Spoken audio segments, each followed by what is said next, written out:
Habacuc capítulo 3, versículo 2. El versículo 1 dice que él está haciendo ahora una oración en formato de Sigionot, que es un cántico hebreo. Entonces nosotros vamos a leer el versículo 2. Yo voy a leerlo una vez y la iglesia hará la lectura del mismo versículo segunda vez. Así dice la palabra del Señor. Oh Jehová, he oído tu palabra y temí. Oh Jehová, aviva tu obra en medio de los tiempos. En medio de los tiempos, hazla conocer. En la ira, acuérdate de la misericordia. Todos juntos, vamos. Oh Jehová, he oído tu palabra y temí. Oh Jehová, aviva tu obra en medio de los tiempos.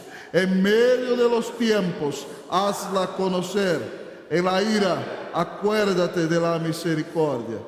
Vamos a orar, Señor, una vez más. Padre Santo, estamos acá, Senhor Deus, em Tua igreja nesta manhã e nos humilhamos ante Tu santa presença, com o coração arrodillado ante Ti, Senhor Deus, te pedimos Tu misericórdia e Tu compaixão. Nadie aqui é melhor que nadie. Hemos sido, Deus, salvados por gracia. Recibimos de Ti pura misericórdia. E te pedimos, Deus, que a palavra que vamos escuchar agora deje huellas, oh Deus, oh Padre, indelebles em nossos corações, de maneira que, Senhor Deus, oh Padre, salgamos de aqui para buscar Tu faz com todo o nosso ser, para buscar-te com todo o nosso coração. Nós, Senhor, sabemos que vivimos em dias maus, y necesitamos tremendamente de una intervención del Señor en nuestra vida personal, en nuestro matrimonio, en la vida de nuestros hijos, Señor, en la vida de Tu iglesia. Necesitamos, Señor, que Tú vengas, que Tú, Señor Dios, oh Padre, nos llames a Tu presencia para que no nos apartemos de Ti. Oh, Señor, perdónanos de tantos pecados, lávanos en esta mañana. Oh Senhor, e que nada, ni nadie haga separação entre o Senhor e nós agora, pero que oigamos Tu palavra com atenção, que te escuchemos, oh Deus, e que te querramos conhecer cada dia mais e mais. Oh Deus, vem bendecir-nos, clamamos Tu unção, Tu graça, Tu bendição. Assim oramos, em nome de Jesus. Amém. A igreja pode sentar-se.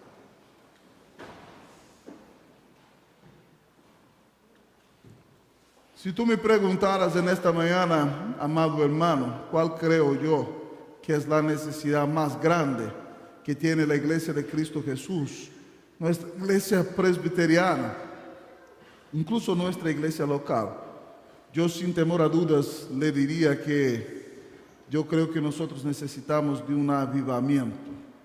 Un avivamiento. Pastor, ¿qué es un avivamiento? Un avivamiento, amados hermanos, es una intervención sobrenatural de Dios. Es una intervención de Dios en el cual Él trae vida al corazón que se va amorteciendo, amado amigo y hermano. Avivamiento tiene que ver con vida. Pastor, ¿qué sucede en un avivamiento? En un avivamiento, por ejemplo, Dios convierte muchas personas cuando la palabra es predicada. En un avivamiento la gente empieza a tener una gran hambre de escuchar la palabra de Dios. Y entonces la gente va a correr al templo o donde la palabra de Dios sea predicada para poder escuchar la palabra de Dios. Cuando hay avivamiento, las personas, amados hermanos, son convictas de su pecado y se arrepienten de sus errores. Y uno ve entonces un cambio en la vida moral de la sociedad, porque la gente ahora odia ofender la santidad de Dios, odia el pecado y va a luchar para vivir más en santidad. Pero, amados hermanos, cuando suceden avivamientos también, el trabajo social que es fruto de un corazón cambiado por el Evangelio se multiplica, porque las personas dejan de pensar solamente en ellas mismas, pero ellas empiezan a sentir el dolor del otro y quieren ayudar para que se disminuya el sufrimiento de otras personas, y también les quieren predicar el Evangelio para que estas personas puedan conocer la salvación y conocer el bendito Salvador que tenemos, que es nuestro gran Dios y Salvador Jesucristo. Por lo tanto, amados hermanos, avivamiento no es algo que yo puse en la agenda y dije, ese año tiene que suceder. No, avivamiento es algo que viene de la mano soberana de Dios. Y si nosotros deseamos un avivamiento, tenemos que orar. Pero quien decide si lo va a dar o no es nuestro gran Dios y Padre. Pero cuanto a nosotros, nos arrodillemos, humillémonos y clamemos a Él que abra los cielos y descienda y derrame sobre nosotros bendiciones sin medida. Al mirar el texto de esta mañana, la palabra entonces nos presenta el corazón que quiere avivamiento. Y yo espero sinceramente en el nombre de Cristo Jesús que su corazón desee avivamiento. Amén, mi hermano.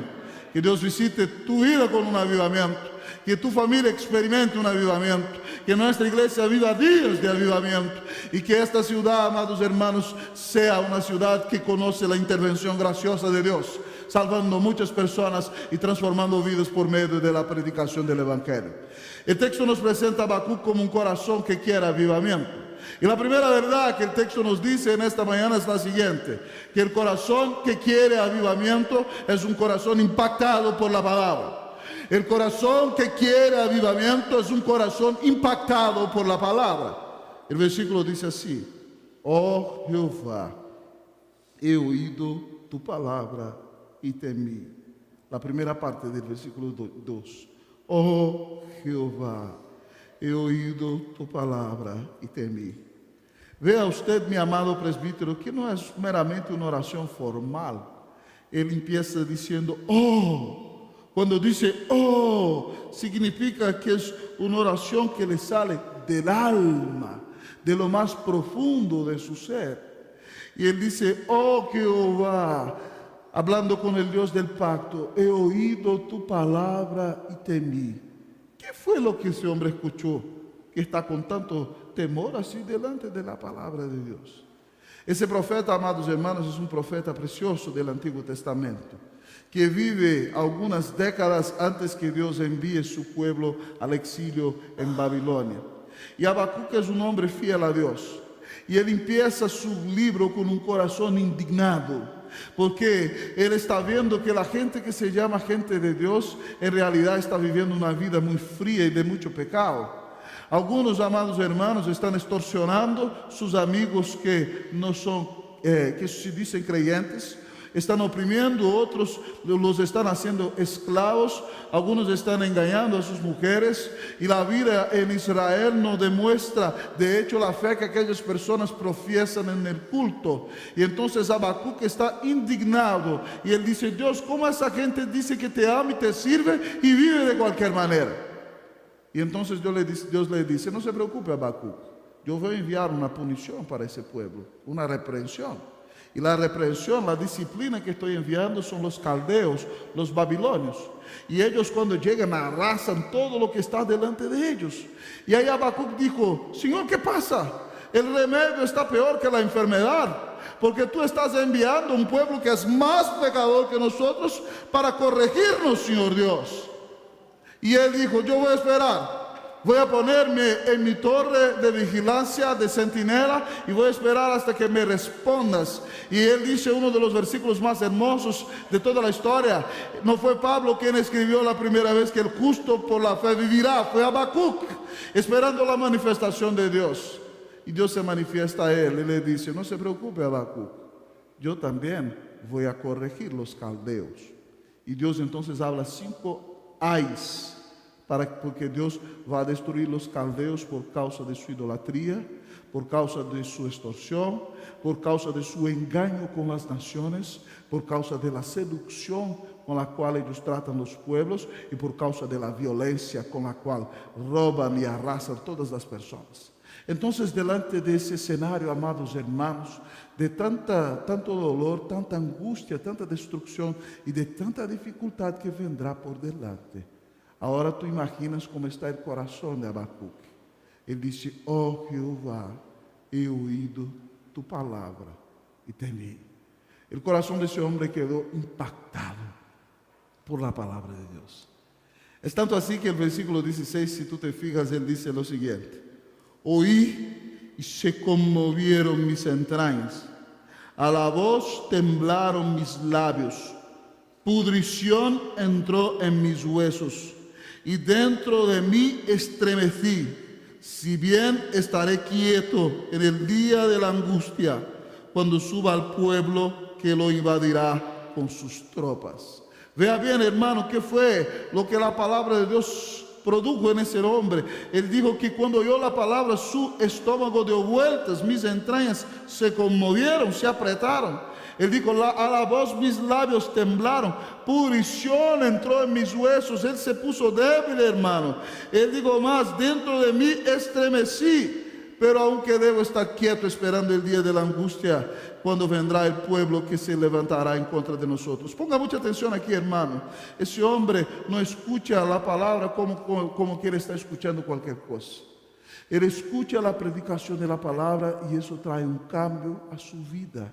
Yo le quiero preguntar, usted está aquí en estas mañanas, en el culto en español, escuchando la predicación de la palabra. ¿Tú entras y sales de esta iglesia como si nada hubiera pasado? ¿Eso hace alguna diferencia en tu vida? ¿O tú ya te hiciste un creyente a prueba de balas? ¿Verdad? El pastor toma la palabra, pa, y usted sale, se esquiva para allá, para acá. No es para mí, eso es para el hermano. Y usted entra y sale de la iglesia como si nada hubiera pasado. Hermanos, ¿quién quiere un avivamiento? ¿Quién quiere un nuevo momento en la relación con Dios? Es alguien que escucha la palabra y queda impactado. Hay un sermón que marcó la historia de Estados Unidos de América, predicado por Jonathan Edwards, considerado el mayor teólogo y filósofo de aquella nación. En el auge del gran avivamiento, amados hermanos, en el siglo XVIII, Jonathan Edwards fue a predicar en la iglesia de Enfield, una iglesia que tenía columnas como la nuestra. Yo me imagino que debería ser bien semejante. Y mientras Jonathan Edwards predicaba, su sermón se llamaba Pecadores en las manos de un Dios airado. Y él decía lo siguiente: pecadores, ustedes solo no caen en el infierno en ese exacto momento, porque la mano de mi Padre les sostiene. Si mi padre quita la mano, ustedes son echados en el infierno en ese instante por causa de sus pecados. Él decía, es como si usted caminara sobre una cuerda por encima de un precipicio, y si usted mira hacia abajo, allá está un lago de fuego y de azufre listo para devorarte por causa de tus pecados, y tú solo no caes allá porque Dios es Dios de misericordia. Pero si tú no te arrepientes y no crees en el Hijo Jesucristo, el lugar que espera tu alma es ese lugar de dolor, este lugar de angustia, ese lugar de terrible sufrimiento después que partes de aquí. Y mientras él predicaba, amados hermanos, la presencia de Dios se manifestó de una manera distinta en aquel día. Y las personas que ahí estaban y todavía no se habían arrepentido, se agarraban a las columnas de la iglesia, algunas con miedo de ser echadas en el infierno en aquel exacto momento. Tal fue el temor y el impacto causado por la predicación de la palabra de Dios. Hermanos, yo no les estoy diciendo que corran y se agarren a estas columnas ahora en esta mañana, pero yo les quiero decir que si la palabra no causa impacto en usted y en mí, quizá en un futuro nosotros vamos a sufrir terribles consecuencias.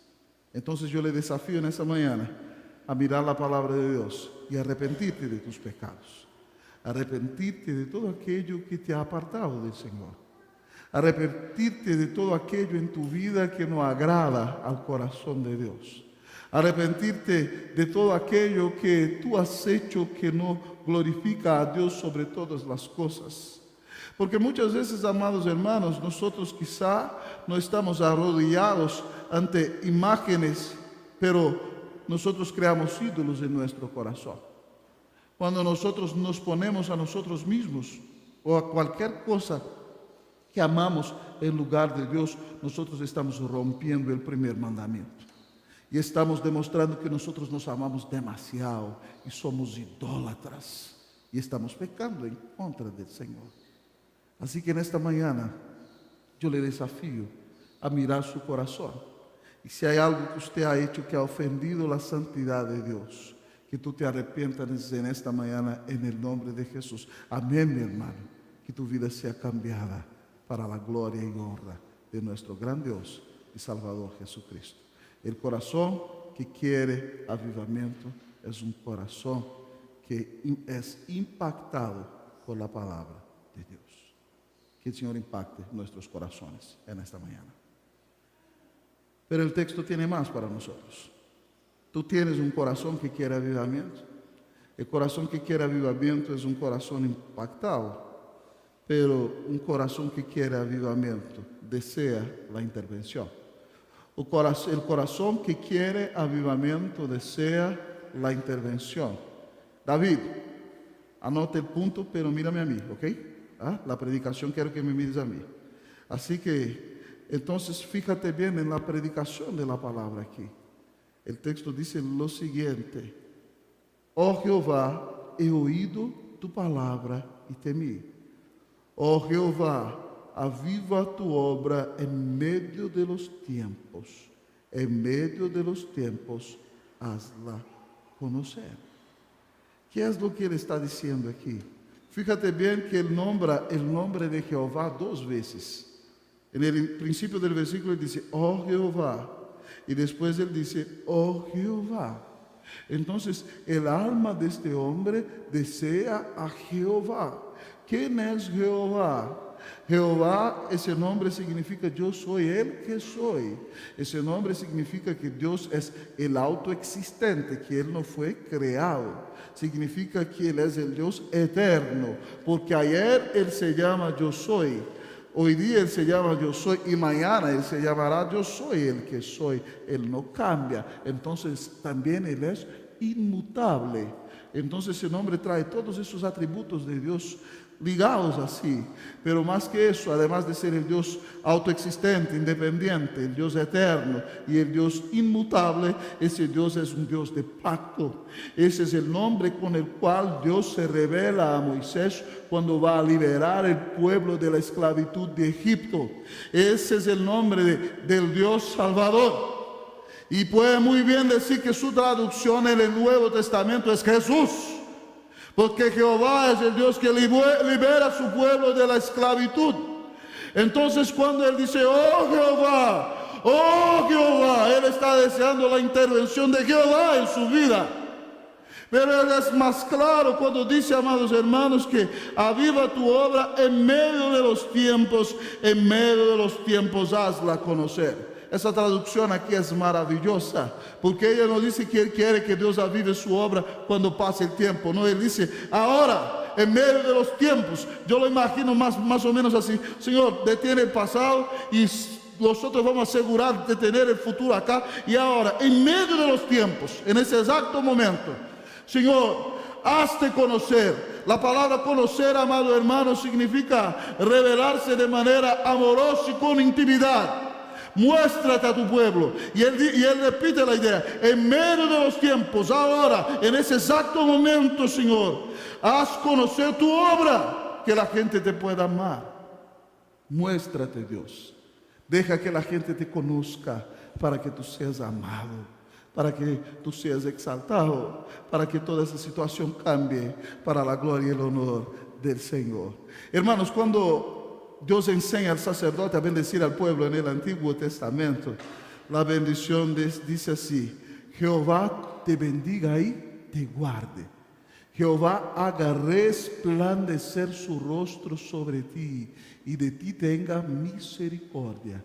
Que Jehová alce sobre ti el rostro y te llene de paz.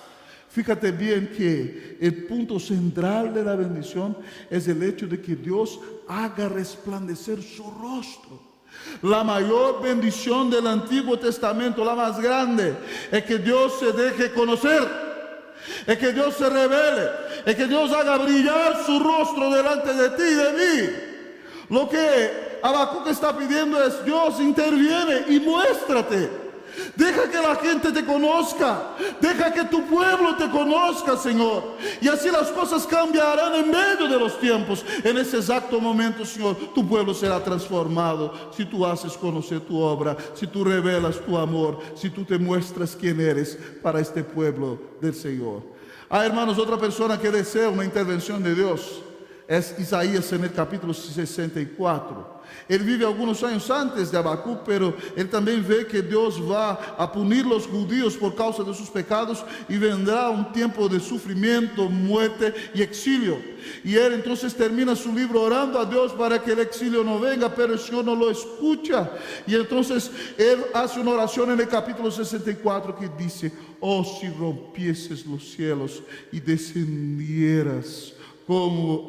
Y él pone Dios abriendo los cielos y descendiendo. Y él dice: y si escurriesen los montes en tu presencia, como fuego abrasador de fundiciones, como fuego que hace hervir a las aguas, que tú descendieras y las naciones temblasen delante de tu santa presencia. Vea bien que Isaías no desea una intervención por la pura intervención. Isaías no desea solamente sentir lo sobrenatural por el sobrenatural, no. Él dice: Dios, abre los cielos y descienda para que las naciones tiemblen, para que la gente te conozca. Hermanos, nosotros debemos desear también la intervención de Dios en nuestra vida. Nosotros debemos desear que Dios cambie nuestro corazón, que Él nos llame más a su santa presencia, que Él nos mantenga cercano a Él. Yo les quiero hacer una pregunta con sinceridad aquí. ¿Quién aquí está satisfecho con su vida espiritual? ¿Quién aquí está satisfecho con su desempeño ante la presencia del Señor? Si nosotros somos sinceros, amados hermanos, en realidad nosotros vamos a asumir que estamos muy lejos de todo aquello que deberíamos ser. Y mi corazón se aprieta, amado hermano, porque yo sé que quien puede cambiar a nuestra vida, cambiar nuestro corazón y mostrarse a nosotros es Dios. Y si Él soberanamente lo hace, nosotros tendremos cambios maravillosos, pero nosotros necesitamos de la intervención de Dios. Nuestro primer misionero en este país, Ashbel Green Simonton, en el último año de su vida en Brasil, antes que muriera, escribió en su diario diciendo: oh Señor, hablando no de una segunda bendición, mas hablando sí de una llenura del Espíritu Santo, dijo más o menos lo siguiente: oh Señor, oh Señor, yo anhelo un bautismo de fuego que venga a purificarme de todas mis escorias, que venga a darme un corazón totalmente de Cristo. ¿Qué es lo que Simonton está pidiendo? Él está pidiendo que Dios, que tú llenes mi vida con tu Espíritu Santo de una manera tan bendita que yo abandone el pecado en mi vida y que yo tenga un corazón semejante al corazón de Jesús. Yo necesito intervención de Dios en mi vida, hermano. ¿Tú necesitas? ¿Tú necesitas ser más santo? ¿Tú necesitas ser más amable? ¿Tú necesitas ser más parecido con Cristo Jesús? Tú necesitas ser una bendición en ese tiempo.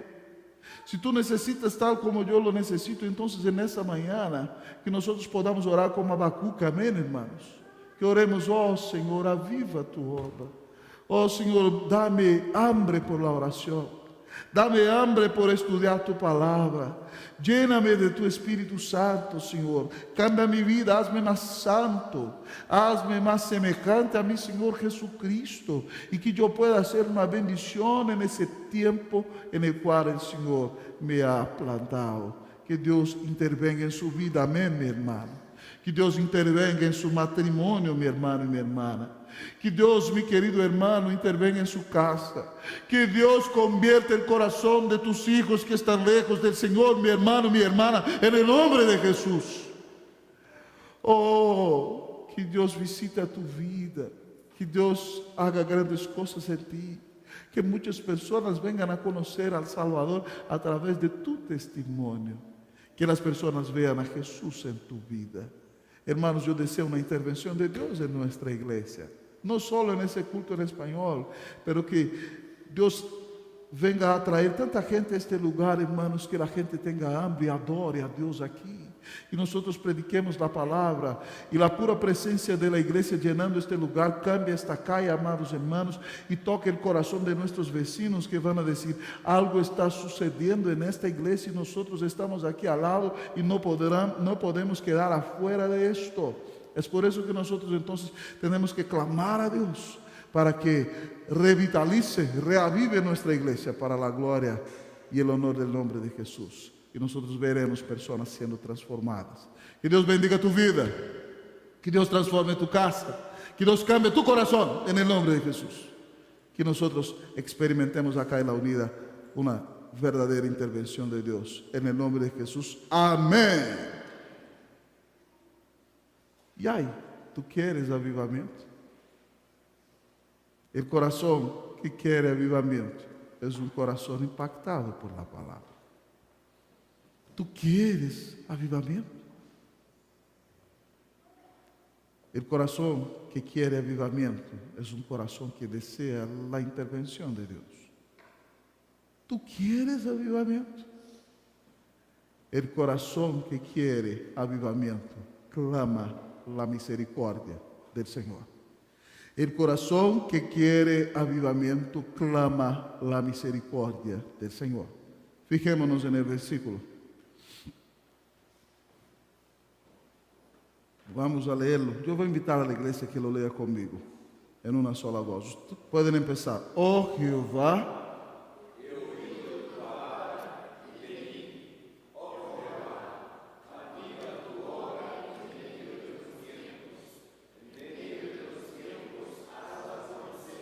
en la ira, acuérdate de la misericordia. En la ira, acuérdate de la misericordia. Yo me encanto con la expresión poética de ese texto, amado hermano. ¿Sabe por qué? Porque Habacuc dice que Dios está airado. Y Dios tiene toda la razón de estar airado. La idea de esta expresión ira, amados hermanos, es como que se le saliera fuego por las narices a Dios. Dios está airado con los pecados que los hombres han cometido, porque no le han hecho caso, porque no se han arrepentido, porque no lo han adorado, porque no lo han glorificado como Dios. Y Dios tiene toda la razón, y por causa de eso Él va a mandar su pueblo al exilio. Y después Él va a destruir la civilización babilónica, como lo hizo, amado amigo y hermano. Y al fin de todo, amado amigo y hermano, nosotros sabemos que todos aquellos que no creen en Cristo Jesús serán echados a un lago de fuego y azufre. Eso es lo que la Biblia dice. Y Él dice que Dios está airado, y la idea es que Dios tiene toda la razón de estar airado, porque la humanidad no le ha hecho caso, la humanidad no se ha arrepentido, la humanidad no se ha vuelto para buscarlo. Pero aunque Dios tenga toda la razón de estar airado, Habacuc, amados hermanos, como quiere reavivar la memoria del Señor, y él dice: Dios, tú eres Dios de ira, pero por favor, Señor, no te olvides que también tú eres misericordia. Él dice aquí: en la ira acuérdate de la misericordia. Como si Dios se olvidara de alguna cosa, amado hermano. Pero Habacuc utiliza un lenguaje humano y queda hermoso y bonito en la composición. Él dice: oye Dios, está bien que estés así airado, pero Señor, acuérdate, tú eres la propia misericordia. En la ira, acuérdate de la misericordia. No te olvides, Señor, que tú eres la propia misericordia en persona, y que toda la misericordia nace de tu corazón y viene de ti. Y hermanos, nosotros tenemos que entender que misericordia, amados hermanos, es un atributo de Dios por el cual Él no nos da todo aquello que es merecimiento nuestro. ¿Qué es de nuestro merecimiento, hermanos? Nosotros merecemos su castigo, nosotros merecemos su reprensión. De nuestro merecimiento, amado hermano, es el infierno. Es estar lejos de Dios, es que su mano caiga sobre nosotros y que pasemos por luchas y dificultades. Pero aunque nosotros merezcamos todo eso, amado hermano, misericordia es Dios, no nos da lo que nosotros merecíamos.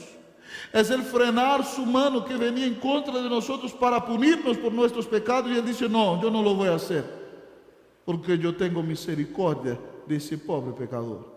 Entonces misericordia es Dios poniendo el corazón en tu miseria, en mi miseria. Es Dios, amado hermano, no dándome lo que yo merezco. Y ahí después, del otro lado de la misericordia, se manifiesta la gracia, que es la fuente de todas las bendiciones que Él nos da, Es su favor inmerecido. Además de no darme lo que yo merezco, que es misericordia, ahora Él me da lo que yo no merezco, que es su salvación, que es su perdón, que es su gracia, que es la justificación, que es la reconciliación con Él, que es la paz de su Espíritu en mi corazón. Alabado sea Dios. Él clama por misericordia. Hay un personaje que cuando Jesús está yéndose a Jerusalén, que también clama por misericordia. Me encanta el testimonio de ese hombre. Él es llamado el ciego de Jericó. Allá está Jesús pasando por Jericó y ese hombre está sentado al camino pidiendo limosnas para todos aquellos que pasan. Y la gente le da una moneda, a lo mejor dos, y él escucha, amado hermano, la muchedumbre pasando ahí, la marcha de la muchedumbre, y él se pregunta, ¿qué está sucediendo acá? Y la gente lo empieza a decir, es que está pasando aquí Jesús el profeta, el Nazareno. Y él entonces empieza a gritar. La gente cree que Jesús es solo el Nazareno, pero él sabe que Jesucristo es el Salvador, el Hijo de Dios. Y él dice, Jesús, Hijo de David, ten compasión de mí. Y Jesús va caminando y como que no lo escucha. Y él dice que Jesús, Hijo de David, ten compasión de mí. Y la muchedumbre le dice, cállate ciego. ¿Dónde piensas que ese gran profeta, un hombre tan importante, va a dar valor en alguien como tú? Nunca te va a escuchar. Pero él, amado hermano, no se fija en la multitud. Él dice lo siguiente, grita más aún, Hijo de David, ten misericordia de mí. Hijo de David, ten misericordia de mí. Y después de tantos gritos, amados amigos y hermanos, Jesús lo manda a llamar. Y le pregunta, ¿qué es lo que quieres que yo haga para ti? Y él dice, Señor, un día yo ya pude ver y me hice un ciego. Pero yo creo que tú eres el Hijo de David y tú puedes hacer con que yo vuelva a ver. Y entonces Jesús le dice, vuelve a ver, tenga de nuevo tu vista, tu fe te ha salvado. Ponga mucha atención, amado hermano, que ese hombre no solo fue sanado de su enfermedad. Mucha gente fue sanada por Jesús y se fue y nunca fue salvada de sus pecados. Pero ese hombre creyó que Jesús era el Hijo de David. El Hijo de Dios prometido en el Antiguo Testamento, el Salvador del mundo. Y Jesús no le dijo, tu fe te ha sanado. Jesús le dijo, tu fe te ha salvado. La bendición más grande que él recibió fue el perdón de pecados. Fue la salvación eterna. Y también la sanidad de su enfermedad. Pero él salió glorificando a Dios porque recibió la bendición de la salvación, porque clamó la misericordia de Dios. Tú necesitas la misericordia de Dios, hermano. Yo necesito, hermano, desesperadamente de misericordia de Dios. Porque si Dios me fuera a tratar como mis hechos lo merecen, yo estoy perdido, hermano. Y yo no estaría ni aquí predicando a usted en esta mañana. Entonces, si tú y yo necesitamos de misericordia, clamemos la misericordia de Dios en esta mañana. Amén, mi hermano. Que Dios tenga misericordia de ti. Que Dios perdone tus pecados, los públicos y los ocultos del corazón. Que Dios tenga misericordia de tu vida, de cómo actúas en tu casa, de cómo actúas en tu trabajo, de cómo vives en ese mundo. Y que a partir de hoy la misericordia de Dios cambie tanto nuestro corazón, que dejemos de vivir para nosotros mismos, para que de hecho empecemos a vivir para Dios, para la gloria y el honor de aquel que ha dado su Hijo en la cruz por nosotros. Si tú no quieres ser echado al infierno, tú tienes que clamar como Habacuc, tienes que clamar como el ciego de Jericó. Ten misericordia de nosotros, Señor. Y Dios, gracias hermano, Dios ha de tener misericordia de ti. Si tú clamas, Dios es Dios de compasión. Crea que Él ha mandado a Jesucristo en la cruz por tu vida. Crea que Jesucristo es tu Señor y Salvador personal. Crea que Él pagó tus deudas en la cruz. Crea que Él es la misericordia en persona. Y si tú crees que Él te ha amado y que ha muerto en tu lugar y que ha resucitado y crees que Él es el Hijo de Dios y te sometes a Él como tu Señor y Salvador personal, a Bíblia dice que creyendo en Jesucristo tú serás salvo. Tú serás justificado en el tribunal de Dios, declarado justo. Tú tendrás paz con Dios y nunca nadie jamás te podrá arrebatar de las manos del Señor.